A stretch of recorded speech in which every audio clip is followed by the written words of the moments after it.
Olá, tudo bem com você? Vamos recapitular a lição da Escola Sabatina desta semana.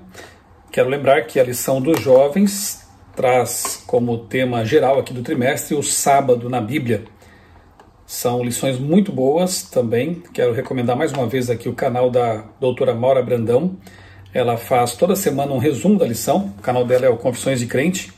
Eu coloco toda semana aí no meu blog outraleitura.com.br, juntamente com os comentários, as perguntas interativas do pastor Natal Gardino, professor de teologia do IAP. Toda semana você tem esse material ali no meu blog para ajudar especialmente os professores, para que tenham um conteúdo complementar, perguntas para estimular o debate também nas unidades de ação, nas classes da Escola Sabatina. E a lição de adultos deste trimestre, que começou faz 2 semanas apenas, tem aqui como título Provados pelo Fogo. Uma lição que fala sobre sofrimento, sobre as lutas da vida. Está muito boa, realmente. E semana passada começamos com o Salmo 23, um começo muito bom. E se você perdeu, tem aqui no meu canal a playlist Escola Sabatina. Você pode, então, recapitular, se quiser, os temas das semanas anteriores. O tema de hoje, os crisóis da vida, a lição número 2. Aqui está.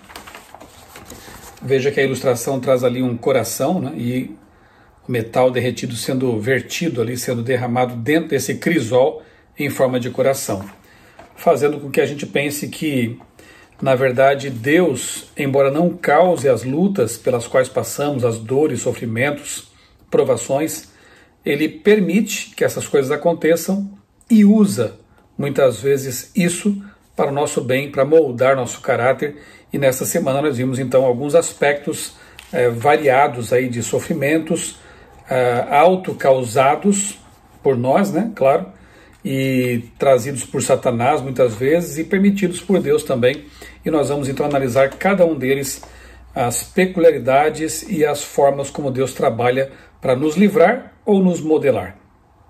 O verso principal, 1 Pedro 4, 12 e 13, que também vai ser lido na parte de domingo, diz assim: Amados, não estranhem o fogo que surge no meio de vocês, destinado a pô-los à prova, como se alguma coisa extraordinária estivesse acontecendo.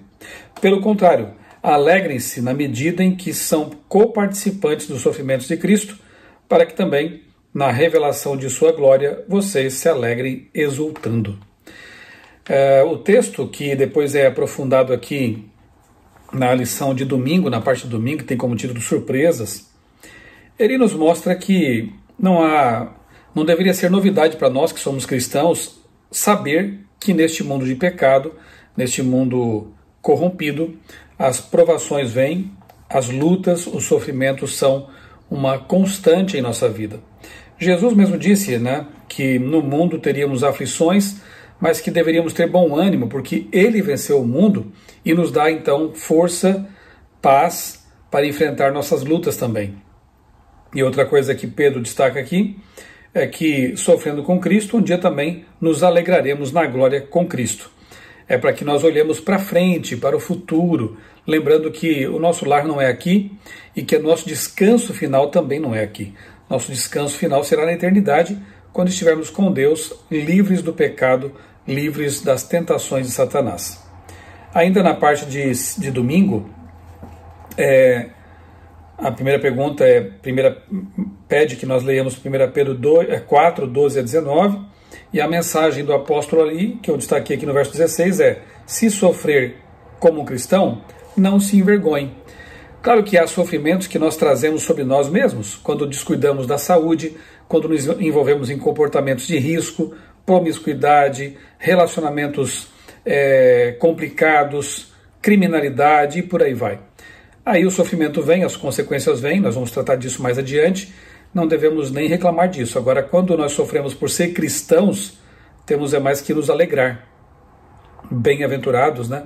Bem-aventurados sois quando vos injuriarem, perseguirem e disserem todo mal contra vocês, porque se isso for pelo amor do nome de Cristo, nós estamos no caminho certo.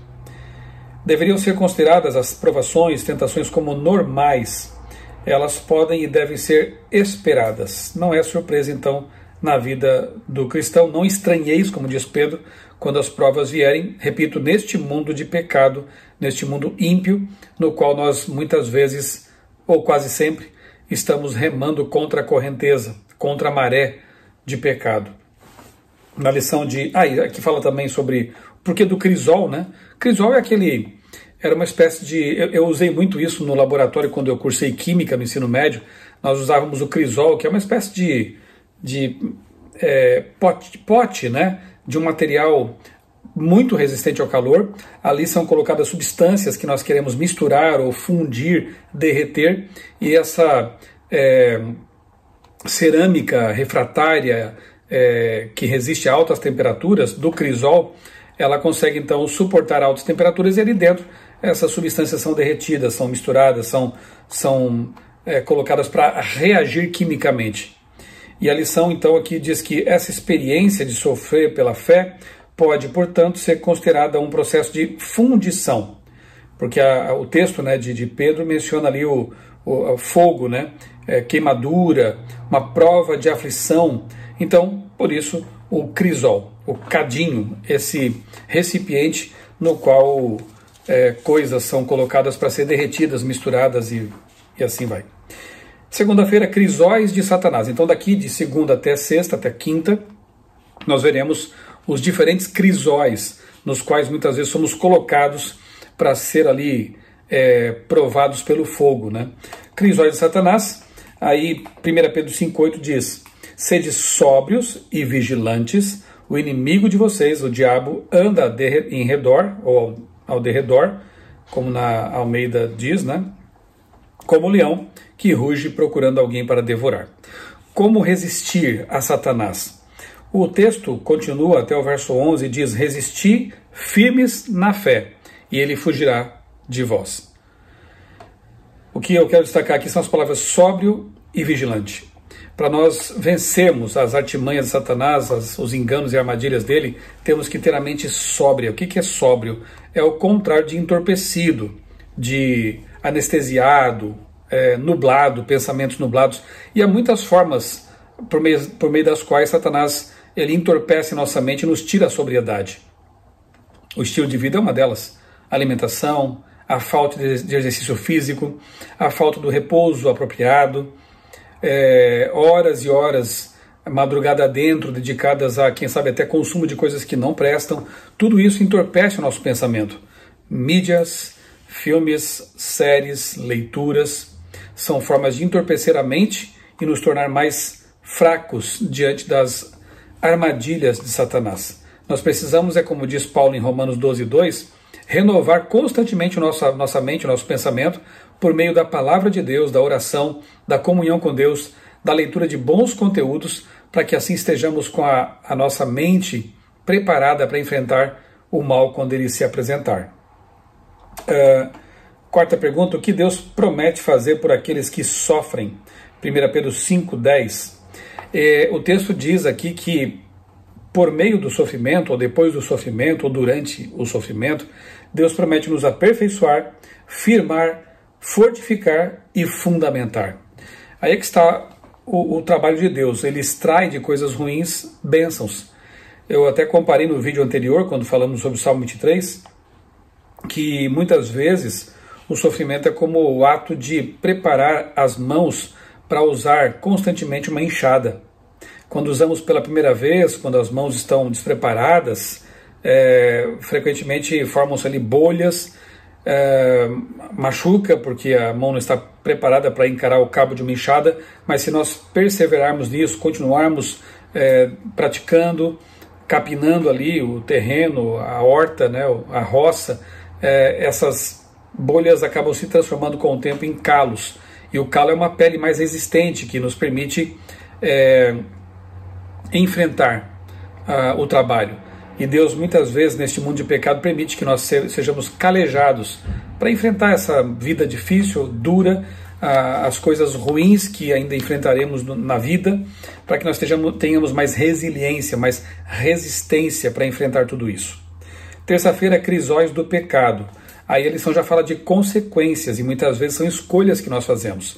Enquanto os crisóis de Satanás são armadilhas que ele nos coloca no caminho, que ele arma diante de nós, os crisóis do pecado muitas vezes são coisas que nós mesmos escolhemos fazer, praticar de forma errada, pecaminosa, e acabamos colhendo as consequências. Eu me lembro aqui de um pensamento que diz assim: somos livres para fazer escolhas, mas somos escravos das consequências delas. E é bem assim mesmo, né?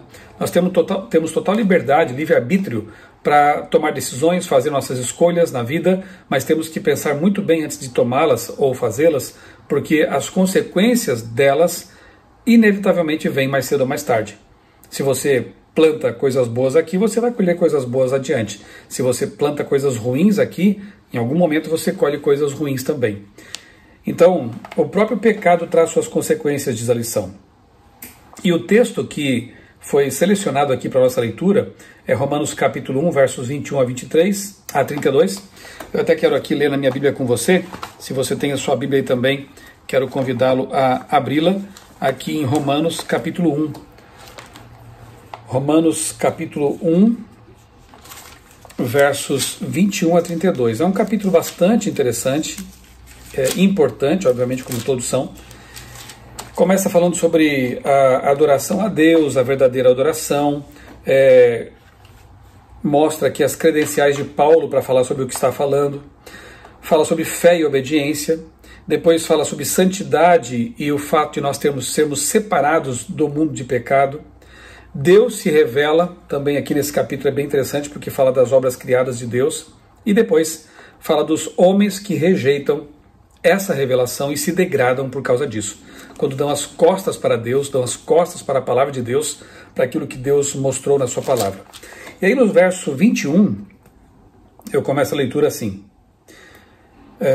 porque tendo o conhecimento de Deus, não o glorificaram como Deus, nem lhe deram graças, pelo contrário, se tornaram nulos em seus próprios raciocínios e o coração insensato deles se obscureceu. Então as pessoas que se entregam conscientemente ao pecado perdem aquela característica da sobriedade e os pensamentos se obscurecem. E aí o pecado passa a ser visto como algo natural, como algo normal. Dizendo que eram sábios, se tornaram tolos e trocaram a glória de Deus, do Deus incorruptível, por imagens semelhantes ao ser humano corruptível. Às aves, aos quadrúpedes, aos répteis, se entregam à idolatria. Por isso Deus os entregou à impureza. Deus dá liberdade para que as pessoas possam colher também o que elas estão plantando, né? Deus os entregou à impureza pelos desejos do coração deles para desonrarem o seu corpo entre si. Eles trocaram a verdade de Deus pela mentira, adorando e servindo a criatura em lugar do Criador, o qual é bendito para sempre. Amém. Por causa disso, Deus os entregou a paixões vergonhosas, porque até as mulheres trocaram o modo natural das relações íntimas por outro contrário à natureza. Da mesma forma, também os homens, deixando o contato natural da mulher, se inflamaram mutuamente em sua sensualidade, cometendo indecência, homens com homens, e recebendo em si mesmos a merecida punição do seu erro. E, por haverem desprezado o conhecimento de Deus, que está revelado aqui na palavra dele, o próprio Deus os entregou a um modo de pensar reprovável, para praticarem coisas que não convêm. Estão cheios de todo tipo de injustiça, perversidade, avareza, maldade, estão cheios de inveja, homicídio, discórdia, engano e malícia. São difamadores, caluniadores, inimigos de Deus, insolentes, arrogantes, orgulhosos, inventores de males, desobedientes aos pais, insensatos, desleais, sem afeição natural e sem misericórdia. Embora conheçam a sentença de Deus, de que os que praticam tais coisas são passíveis de morte, eles não somente as fazem, mas também aprovam os que as praticam. Então note que são pessoas que tiveram o devido esclarecimento com respeito à vontade de Deus e mesmo assim, conscientemente, deliberadamente se entregaram ao pecado e assim passam a ter uma forma de pensar obscura, equivocada, e não só praticam as coisas que a Bíblia condena, mas também incentivam outros a praticá-las. Lamentável isso, e claro que Deus vai permitir que essas pessoas colham as consequências de suas atitudes, né? Então aqui diz que a ira divina, nessa passagem, é simplesmente o ato divino de permitir que os seres humanos colham o que semearam. Mesmo para os cristãos, Deus nem sempre intervém de imediato para remover a dor que resulta de nossas próprias ações. Muitas vezes Ele permite que experimentemos as consequências de nossas atitudes para que entendamos quão profundamente danoso e ofensivo é o pecado. Na verdade, Deus sempre tem em vista a nossa redenção final, a nossa salvação. E Ele permite muitas vezes que nós colhamos as consequências de nossas escolhas justamente para que nós nos salvemos, já que na onisciência dele, Ele sabe que não haveria outra forma. Então, que nós realmente vivamos de maneira alinhada com a palavra de Deus, que se for para sofrer, seja sofrer pela perseguição, pela justiça, por Cristo e não por consequência de nossos pecados, não é verdade? Quarta-feira, crisóis de purificação, praticamente seguindo aí na sequência do estudo sobre o sofrimento, né? Jeremias 9,7 diz, portanto, assim diz o Senhor dos exércitos, eis que eu os depurarei e os provarei, pois que outra coisa poderia eu fazer com a filha do meu povo? Aqui ele fala sobre o povo de Israel e seus pecados, sua idolatria, seu desvio dos caminhos de Deus, e como Deus muitas vezes permitia que o sofrimento viesse para que esse povo acordasse, percebesse sua situação e fosse purificado. Aqui é uma situação de Oswald Chambers, que diz assim, se o Espírito de Deus traz à sua mente uma palavra do Senhor que o fere, tenha a certeza de que há algo em você que Ele quer ferir até o ponto da morte. Sim, há pessoas que só gostam de sermões e mensagens adocicadas, que quem sabe afagam o ego, ou que as mantêm na indiferença em relação aos seus pecados, mas isso não é ser um verdadeiro pregador, um verdadeiro amigo, alguém que está preocupado realmente com a salvação daquelas pessoas. O bom pastor, o bom pregador, aquele que ama de fato suas ovelhas, adverte, repreende. É como diz lá em Apocalipse, eu repreendo e castigo a todos os que amo. Quem avisa, amigo, quem ama realmente não passa a mão na cabeça do pecador e diz, continue nesse caminho que leva ao abismo. Quem ama de verdade diz, amigo, Deus te ama tanto que Ele quer você num caminho seguro. Ele tem algo melhor para a sua vida. Ele te oferece o poder para vencer os pecados. Deus te aceita do jeito que você está. Ou melhor dizendo, eu até corrijo essa fala, né, sempre que eu falo sobre isso. Deus recebe você do jeito que você está, mas Ele não aceita você como está porque você está em pecado. E Ele sabe que o pecado machuca e que o pecado finalmente não confessado e não perdoado levará a pessoa à perdição. Então o que Ele faz? Ele recebe você para transformar você naquilo que Ele sabe que é melhor para você, em uma pessoa santificada, uma pessoa justificada, santificada e finalmente aquela que será glorificada por ocasião da volta de Jesus. Então aceite o poder de Deus que está à sua disposição. Aceite as repreensões de alguém que ama e não apenas os afagos de alguém que não se preocupa com você. E quinta-feira, então, crisóis de maturidade. E o texto de 2 Coríntios 12:7 diz, para que me não exaltasse pelas excelências das revelações, foi-me dado um espinho na carne, a saber, um mensageiro de Satanás, para me esbofetear, a fim de que não me exaltasse. Interessante a experiência de Paulo, né? E a lição faz nos refletir sobre corte e poda. A planta que não presta, que está tomada por uma doença ou coisa parecida, ela é cortada, para não ficar ocupando espaço ali à toa no jardim de Deus. Agora, a planta que Deus quer preservar, Ele poda. Ele tira as folhas secas, Ele tira aquilo que não presta, para que ela possa crescer com força, ser útil, ser bela. No jardim de Deus é assim. Então não reclamemos quando a tesoura podadeira de Deus vier sobre nós. É para nos salvar, nos aperfeiçoar, nos aprimorar, nos santificar, nos purificar. Agora, sejamos como Paulo, né? Veja, se você ler toda a história, você vai ver que Paulo orou 3 vezes para que Deus removesse aquele espinho na carne.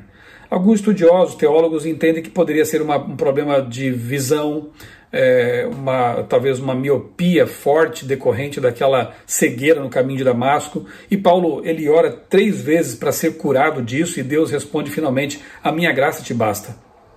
E então o apóstolo se submete, ele aceita, ele entende que aquela doença, aquele problema que não sabemos bem qual é, ele seria motivo de... seria um fator que manteria Paulo humilde no caminho seguro. Então muitas vezes Deus não cura, não retira algum problema, não nos dá uma bênção que aparentemente seria algo bom para nós, porque Ele sabe que aquilo na verdade seria uma maldição, seria talvez até algo que nos levaria à perdição. Nós temos que orar sempre: seja feita a tua vontade, Senhor. Se tu sabes que eu não posso ser uma pessoa rica, porque eu me perderia por causa do dinheiro, que assim seja. Se tu sabes que a cura de alguma doença crônica em mim fosse me prejudicar de alguma forma, eu aceito a tua decisão, Senhor. Se tu sabes que eu não posso ser alguém que tenha isso ou aquilo, Senhor, eu estou em tuas mãos. Isso é fé de verdade. Há um evangelho torto sendo pregado por aí, a teologia da prosperidade, que deturpa, na verdade, o cristianismo e o próprio Deus, como se Deus fosse obrigado a abençoar financeiramente aquele que devolve seus dízimos e ofertas e, enfim. Deus não promete bênção no sentido de prosperidade material o tempo todo. Você pode ter bênção também na forma de saúde física, na forma de uma família bem conduzida, na forma de paz no coração, apesar de toda a luta ao redor, das tempestades que rugem ao seu redor. A prosperidade se manifesta de várias formas. Os discípulos foram pobres, ao passo que houve outras pessoas fiéis a Deus que foram ricas. Deus é que sabe, e isso nós temos que entregar nas mãos dele. O importante é estar no caminho do Senhor, no caminho da salvação e finalmente herdar as riquezas celestiais que são incomparáveis. Paulo aceitou aquilo que Deus decidiu para a vida dele. Me lembro também que, certa ocasião, quando Deus chamou Ellen White para desempenhar o ministério profético, ela ficou preocupada com esse ponto também. Ela se pensou que poderia se envaidecer por ter o dom profético, e Deus disse: deixa que eu cuido disso, Ellen. E de fato ela sofreu muitas vezes com doenças, com perdas ao longo de sua vida. Ela, não que Deus quisesse isso, tenha causado isso, mas dos 4 filhos ela perdeu 2, um bebezinho ainda. Enfim, todas as lutas pelas quais passou e sofreu juntamente com seu esposo a mantiveram humilde, apesar de ter tido de Deus um dom tão maravilhoso. Então que nós sejamos também submissos a Deus e entendamos que neste mundo de dor e sofrimento nós seremos provados, nós teremos lutas, passaremos por doenças, e se Jesus demorar um pouco mais para voltar, eventualmente ainda morreremos. Mas tudo isso, quando nós nos submetemos a Deus, pode ser motivo de salvação, de aprimoramento, de santificação e purificação. Não reclamemos dos crisóis da vida. Façamos o seguinte, como diz o Salmo 23, entendamos que Deus vai conosco no vale da sombra da morte. Peçamos forças a Deus para suportar tudo isso e finalmente ser aprovados. Que Deus abençoe grandemente a sua vida, Deus abençoe a sua família, Deus lhe dê coragem para vencer. E eu quero concluir esse vídeo com uma oração, pedindo a esse Deus maravilhoso que nos ajude a enfrentar os crisóis da vida. Bom Deus, maravilhoso Pai, muito obrigado, Senhor, por tuas bênçãos, pela força que vem de ti quando enfrentamos as provas, as lutas. Que nós sejamos realmente preservados nesse sentido, Senhor. Como Jesus orou, que não nos tirasse do mundo, mas que nos preservasse do mal, eu te peço, Pai, que nos preserves do mal, do pecado, da contaminação moral que há neste mundo. Nos mantenha, Senhor, por favor, firmes em teus caminhos. Abençoa essa pessoa que está me acompanhando neste vídeo agora, que ela seja fortalecida para enfrentar também as lutas dela. É o que eu te peço e agradeço em nome do Senhor Jesus. Amém. Não deixe de estudar a sua lição toda semana, é uma bênção ter esse conteúdo que nos aproxima da Bíblia. E também lhe peço, caso não tenha feito ainda, que se inscreva no canal, compartilhe esse vídeo se você foi abençoado por ele, acione o sininho também aí para que você possa receber as notificações de novos vídeos, tá bom? Um grande abraço, fique com Deus e até o próximo vídeo.